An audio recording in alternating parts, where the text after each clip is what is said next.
Welcome to Just Relationships, the show that offers you concrete ways to make your relationships better.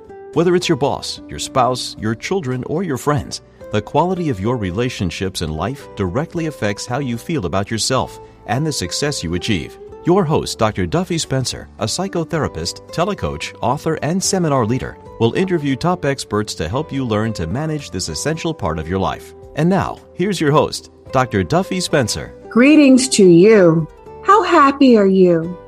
I'm sure you'd like to live for a long time and in a healthy way. Well, if so, listen up to this radio show because you gotta have friends. You gotta have friends to be happy and healthy.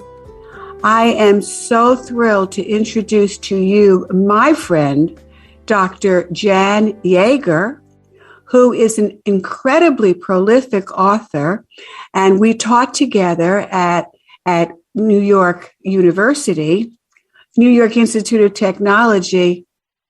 Wow, that was a long time ago, Jan. And I am interviewing Dr. Jan Yeager today on her book called Friendjevity,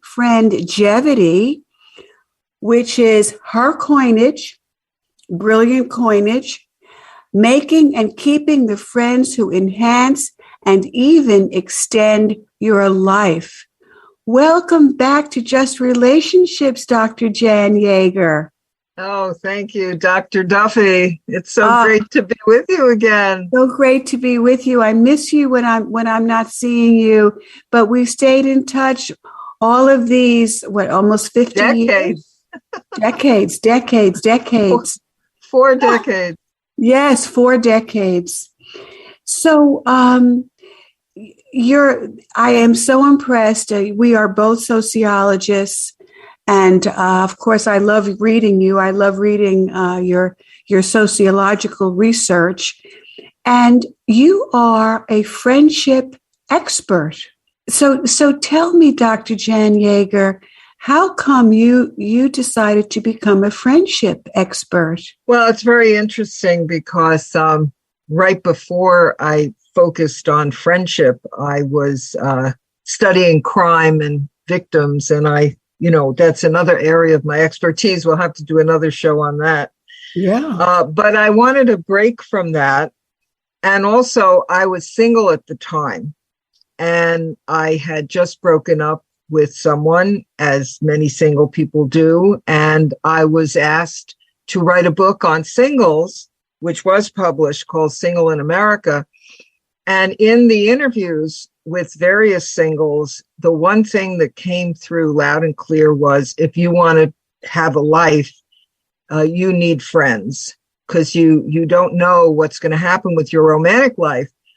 And someone who will remain unnamed, who's very famous, when I went on her show, she said, boyfriends come and go, but friends are forever. And I thought that was a little flip, because I prefer to say, even in the happiest marriages, as my parents had 54 years, but my dad passed away. And fortunately, my mother had friends to pick up that baton of connectedness. So it was a combination of, I need a break from interviewing about crime, and I want to pick something that's important in so many lives, including my own.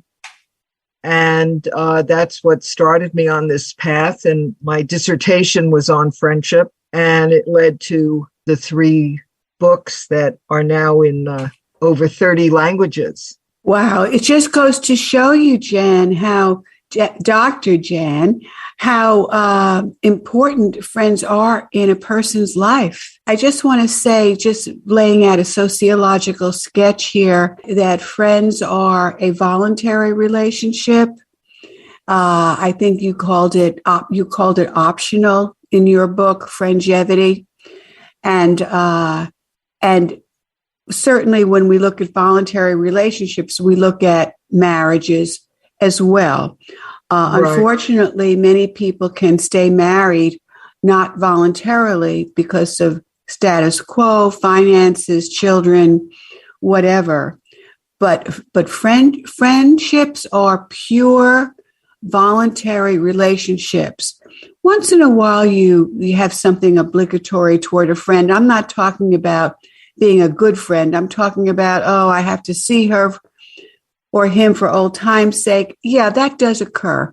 But basically, you're dealing with two aspects, the voluntary aspect of friendship, as well as the fact that it is the least normative of all of the relationships.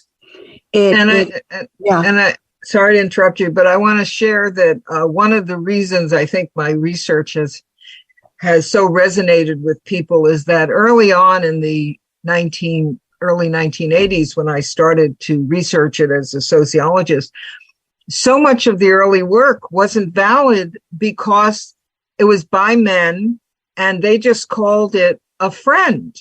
Yes. So I think part of it is because I am a woman. I know that you have to distinguish among friendships. So from the very beginning, I divided friendship into three groups: casual, close, and best. And it's very important to know the difference. And the wonderful news is that you don't need that many friends to extend your life, to have friendgevity. Even one close or best friend will do it for you. And the other point I want to make is that not enough people value casual friends. It's not a substitute for close or best friends. You're not going to call a casual friend at 2 a.m. because you just got terrible news or even great news and you want to share it with someone. But those casual friends can help you to feel connected to the world. Thank you for saying that, Jan, because as an extrovert, I am very blessed. I know how much you value friendship, and I know your strong contention about people having less friends because they don't take the time and effort to maintain the friendships, and how important that is. So as an extrovert, I do have a wide array of friends of various degrees, and I have close friends, thank goodness. Some extroverts don't, but I do have a lot of casual friends that I enjoy very, very much. And those relationships can deepen as well if circumstances permit. Sure. And also some of those closer best friends can be demoted to the casual friend category. And that's an important point because especially when I was writing and published When Friendship Hurts, which Simon & Schuster published, which I'm proud to say is still going strong after 20 years. So what I found so interesting is that people were self-conscious about having a friendship that failed. And interestingly enough, it wasn't the ones that they ended. It was where a friend dropped them. Yes. And we need to remove the stigma from that because one of the reasons I have in Friendgevity that very important chapter on fatal friends or frenemies. And that's a chapter that I couldn't even put into When Friendship Hurts because Simon & Schuster, my editor, and I, she wanted it more like betrayal, cheating with your friend's spouse, not coming to someone's funeral. Yeah. But she didn't really want the dark, heavy stuff. And since my own company published Friendgevity, I'm like, okay, now I'm going to really say it like it is, which is that friends can extend your life, but they can also end it. And one personal example is what happened to my great nephew by marriage a couple of years ago. He was 25. He went out with friends for the night of fun that single 25-year-olds do. And sadly, the driver, who was a 23-year-old friend of his, did drink, and he got into a chase with the police who were trying to pull him over. And our great nephew was thrown from the car and died instantly. Oh, Jan. And it was absolutely shocking and tragic. but it's an example of, you got to be careful about who your friends are and your friends' behavior. And I even have in Friendjevity a quiz that readers should take, not just the reader, but also for themselves, but for their children. Like if your kid is going to be getting into someone's car, when did they get their license? Do they have any tickets? Are they known to drink and drive? And here's another amazing example. These kids thought they were doing the right thing. They had a designated driver. So they all went drinking, but the designated driver did not go drinking. They were late teens. So they were pulled over by the police, but they were let go because they had a designated driver who was truly sober. 2:00 in the morning, tragically, the driver falls asleep at the wheel. And the driver died, and one of the passengers and the others were injured, but survived. So that's another point I make in Friendjevity about drowsy driving. Right. And friends, one of the reasons I got involved in friendship is because too often it was considered an extra,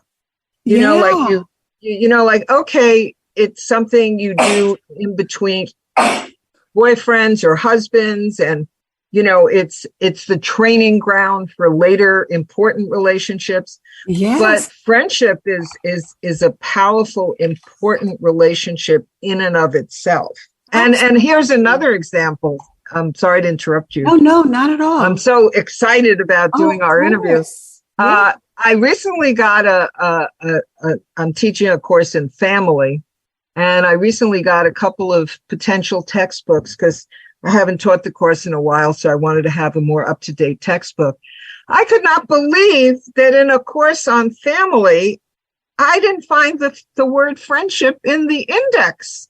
Wow. Or a chapter on friendship, because for the first time in history of statistics in America, there are more single people than marrieds.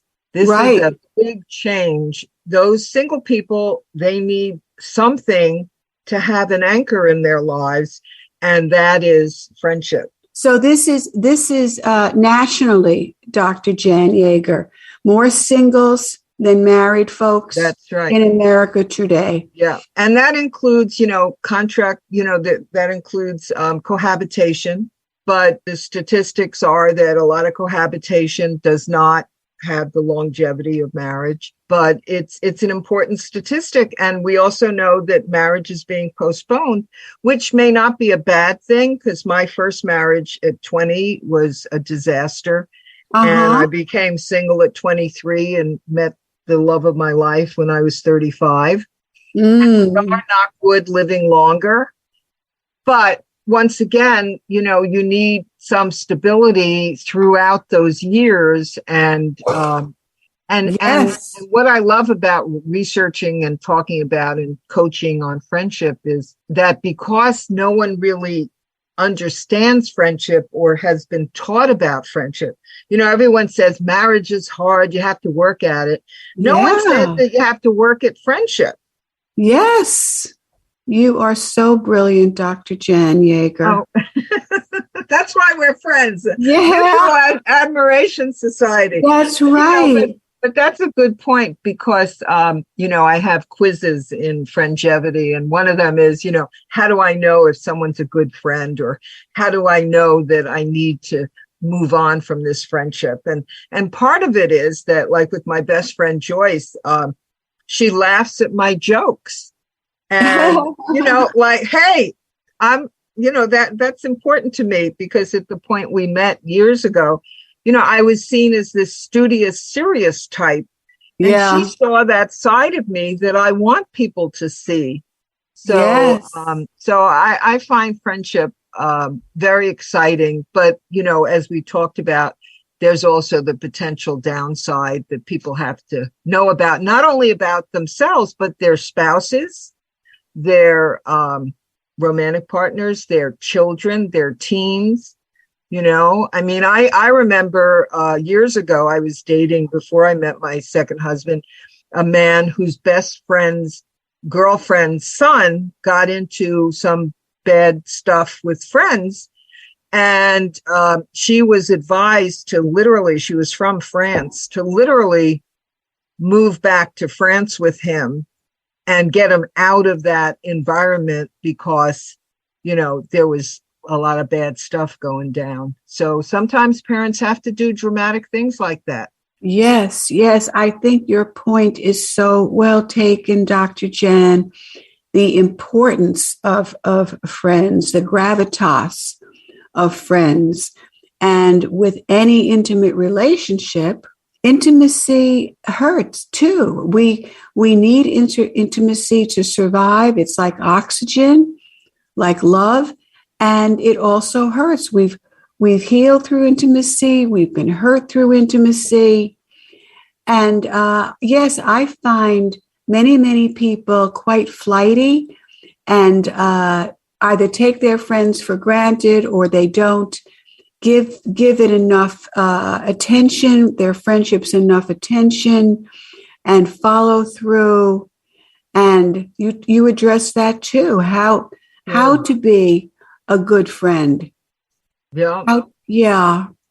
No, it's so important. And, over the years, I can't even count. I mean, I know I've gotten over 1,000 to 2,000 surveys, well over 200 or 300 interviews.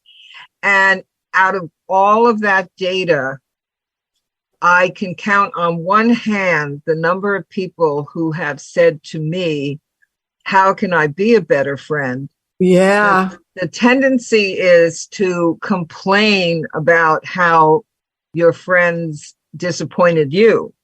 Right. So, so it's so important to focus on your own behavior because that's the only thing you can really either modify or change. Right. That is so true. And that's true for spouses as well. Right, Dr. Jan? For spouses as well. And Sure. It always goes back to self-responsibility. It's hard for me to see because I have been so buoyed up by my friends. I had a medical crisis last year and my family, absolutely, my family is small, but my friends saw me through. They saw me through it. Sure.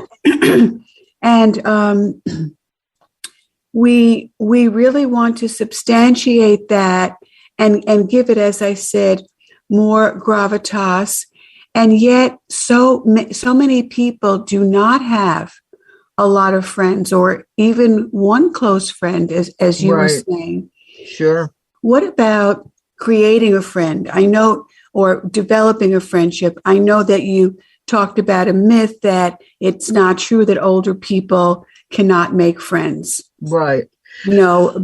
Go ahead. Yeah. Well, I think Dale Carnegie, he wrote his book 100 years ago, How to Make Friends and Influence People. And, the man was not a sociologist. He could have been, but he was so brilliant. And, one of my favorite parts of his book, which is filled with stories, and I try to do the same thing in Friendjevity in all my books because people remember stories. Statistics are great. Yeah, I include that too, but people remember stories. And the one thing he said about if you want to be a good conversationalist, listen. Exactly. Yeah. And, and it's the same thing with friendship. Now, you can't force it, but if there is, and I believe, and I write about this in everything that I write about friendship, I believe there is a chemistry between potential friends. And someday I'm going to hook up with a neurologist because it's my dream. Yeah. And we're going to go into the laboratory and we're going to hook people up to neurons and whatever. And we're going to show that when a friend comes in the room, there's a, physiological reaction. And, just like with romance, we know that romance makes people, feel that way. So I feel that if you feel that way with someone, if you have that chemistry, then you have to try to act on it. but you also have to be mindful of people's schedules. My kids were at a point where they were starting to flew the coop, and I met a woman, and a lot of the friends I had in my hometown were through my kids. So as the kids were getting older, you say, oh, well, it wasn't really a friendship with me. It was because of the kids. So I wanted to start to have more friends of my own. So I really liked this woman. We hit it off. And then she says to me that I'm busy, blah, blah, blah. I just want you to know that friendship is not, one of the things I have time for. And I said, I'm so glad you told me that, because that's your reality. So I think that's an important part of it. Sometimes people will move to a new community, and the people they meet, they've been living there 5, 10, 20 years. They have their networks. Right. So that the person has just moved there. She has to find someone else, or he has to find someone else who's also new to the community, whose friends have recently moved, or who for some reason needs a new friend. So much of it is timing, chemistry, listening to the other person, showing an interest in them, not just yourself. Well, and it works. And I think when you said that, I thought you were going somewhere else with that point. It's absolutely true. Find another newbie. I would also say I'm reminded of, and God, so long ago, Jen, Rosabeth Cantor in her book, Up the Corporation. This was also written many decades ago and was talking about how women got into the good old boys network. And it would be one man in the network who would say, this one's okay. Let's let her in and take her under his wing. Not in a sexual way. She found in her studies, these were not sexual liaisons. Sure. And I have had that experience when I have moved somewhere and found a friend introduced me to her network. Sure. That's a great point. Yeah. But sometimes, it's great if someone will bring you into their network, but sometimes you just have to do the one-on-one because the network can perceive the new person as a bit of an interloper. So, you really have to, judge what's going on in each group. But that's a good point. I mean, that's a blessing when that happens. It is a blessing. Yeah. It is absolutely. I have to say to you, Dr. Jan, that I was a little surprised reading your book, this one, because when I interviewed you some time ago on your book, Friend Shifts, you made rather a different point. And the point that I understood was friends shift over a lifetime based upon your life circumstances, and that's okay. Right. And I remember reading it and feeling both a sense of relief. Oh, it's not me. I'm not a poor friend. I'm not so wrong or bad that I have not stayed in touch with certain people over time when I graduated college or left a teaching college, because I moved on and started doing other things and made a new set of friends. And I thought, boy, that's what I love about sociology. It's so dispassionate. You take a step back and you just look at the situation, and you don't interpret old-fashioned meanings. Sure. And and I remember feeling both relieved and saying, but I value lifelong friends. I have a lifelong friend or two. And now you've come around to a much more fully fleshed out version of friendships. And I'm not sure if you even refer to the concept of friend shifts, that just more in a more blasé way, like you lose friends because you change towns, you change workplaces, and that's okay too.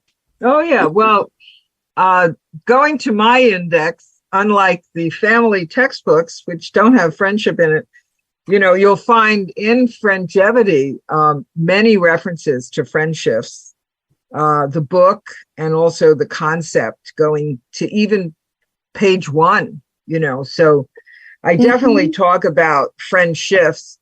And I think that it does fit in with Friendjevity, because in writing my new memoir, Looking Backward, Going Forward, Reflections on a Writer's Life, one of the reasons I'm finally finishing my memoir is that I lost 4 friends in the last 2 years from illness. One was in my small circle of best friends, and that goes to friendships, where sometimes the friendships are through no fault of your own. Right. So, but fortunately, and I'm actually actively, I fortunately still have friends that care about me and I care about left. But I feel that emptiness that Sharon is gone and Elia is gone. And, so definitely Friendjevity brings into it the friendships concept. Yes. But just remember, Friendships was written, at a point where that wasn't happening in my life, because it was, I was in my 50s and I was a kid. Yeah. Yeah. So Friendjevity is, a broader view, and I see friendship in such a different, a modified concept, but definitely I've never lost the friendships perspective. Right. Thank you for saying that, because as I said, I felt both relieved and unhappy about, because I wanted the longevity with friends. And I didn't have it with a lot of people, because, as you point out in Friend Shifts, that people change, life circumstances change, and it's not so bad. But I don't want to be a fair weather friend either. You're just convenience. So when we live across the street, it's okay. But when we live a couple of hours, the hell with you, kind of thing. Sure. So you have to really, I think, make a decision about how much energy you want to put into a relationship. Definitely. Right? How much energy? Yes. And on that note, I am so glad, Dr. Jan Yeager, you are coming back next week to Just Relationships. This is such a vast topic. I'm so delighted to interview on it. I do agree that friendships are extraordinarily important and essential in life. So until next time, Dr. Jan Yeager, author of Friendjevity, and this is Dr. Duffy Spencer saying goodbye for now and wishing you great relationships.